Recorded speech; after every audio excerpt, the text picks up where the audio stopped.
And action. बघितलं का बातमी काय आली छापून तुमच्या लाडक्या वाघमाऱ्यांच्या नवऱ्याची म्हणजे सत्याची. हा, नवनिर्वाचित नगरसेवकाने बाजारपेठेत केली गुंडगिरी.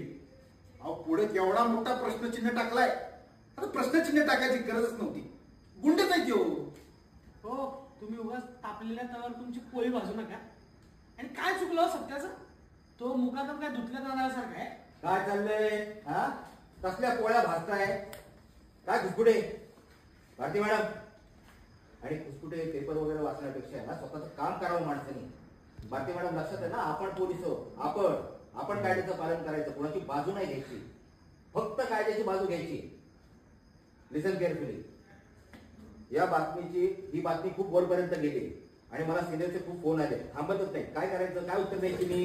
हेच ते पोलीस स्टेशन आहे ज्यामध्ये शाहूपुरी प्रभाग येतो आणि या प्रभागाच्या नगरसेवक सत्यजित सुर्वे ज्यांनी भर बाजारपेठेत एका ज्येष्ठ नेत्याला आणि त्याच्या विरोधकाला जीवे मारण्याची धमकी दिली. अरे काय आत घुसलाय? चला बाहेर निघा, चला. हे बघा, हे असे मुजूर पोलीस आहेत. अजून जाऊन त्या माणसाला अटक केलेली नाही. का केली नाही? का करतील? नगरसेवक आहेत.